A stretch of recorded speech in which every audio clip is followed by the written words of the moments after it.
না না, মানুষকে বিশ্বাস করাই যায় না। রাত জেগে কাজগুলো আমি করব আর মিটিং এ সালা আমার ক্রেডিটগুলো ওরা নিয়ে চলে গেল। না না ভাই, তুই কাকে বিশ্বাস করবি? এরকম ভাবে হয়? ওইদিকে যায় না।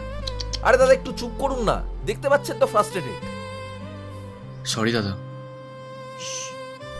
আরে না না, এরকমই হয় আমাদের সঙ্গে। আমাদের মতো মধ্যবিত্তরা সারাদিন খেটে যাবে আর কয়েকজন লোক এসে আমাদের ঠকিয়ে চলে যাবে। লোক ঠকানোটাই আজকাল মনুষ্যত্ব হয়ে গেছে। দাদা 150 টাকা হবে? পার্সটা কোথায় হারিয়ে গেছে, ওষুধ কিনবো, খুবই আর্জেন্ট। মাফ করো ভাই, অন্য জায়গায় গিয়ে দেখো। দাদা 150 টাকা হবে? এই যে প্রেসক্রিপশন, বাবার ওষুধ কিনবো, পার্সটা হারিয়ে গেছে, খুবই আর্জেন্ট।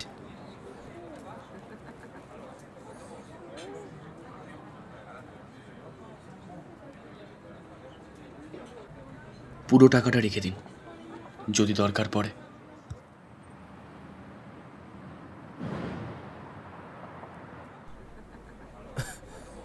আপনি ওকে টাকাটা দিয়ে দিলেন?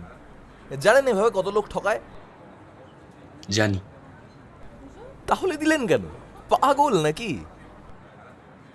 হতেই পারে আপনার কথা ঠিক, কিন্তু এটাও তো হতে পারে সত্যি ওর বাবা অসুস্থ। আর এরকম কত লোক দেখেছি জানেন আপনি? মানুষ যদি মানুষের পাশে না দাঁড়ায় তাহলে কে দাঁড়াবে বলুন তো? এইটুকু বিশ্বাস তো করতেই পারি।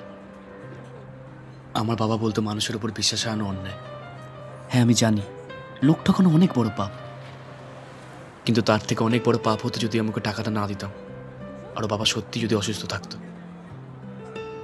আর দাদা আপনি একটু আগে ফোনে বলছিলেন না মানুষ মানুষকে ঠকায়, এটাই মনুষ্যত্ব। কিন্তু আমি মনে করি মানুষ মানুষকে ঠকায়, কিন্তু তা সত্ত্বেও মানুষের ওপর বিশ্বাস করা, মানুষকে হেল্প করা, এটাই মনুষ্যত্ব। মনুষ্যত্ব ঠকে যাওয়ার থেকে অনেক বড় দাদা। বিশ্বাস হারালে তো মুশকিল, আমরা তো মানুষ। আসি।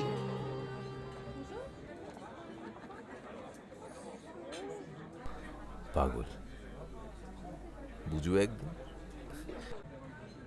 দাদা 1 কাপ চা দিন তো।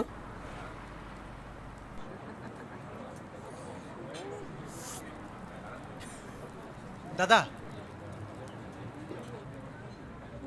বলছি, এখানে যিনি ছিলেন তিনি কোথায়? এই 50 টাকাটা ফেরত দিতে এসেছিলাম, বাবার ওষুধ কেনা হয়ে গেছে। মানুষ মানুষকে ঠকায়, কিন্তু তা সত্ত্বেও মানুষের ওপর বিশ্বাস করা, মানুষকে হেল্প করা, এটাই মনুষ্যত্ব। মনুষ্যত্ব ঠকে যাওয়ার থেকে অনেক বড় দাদা।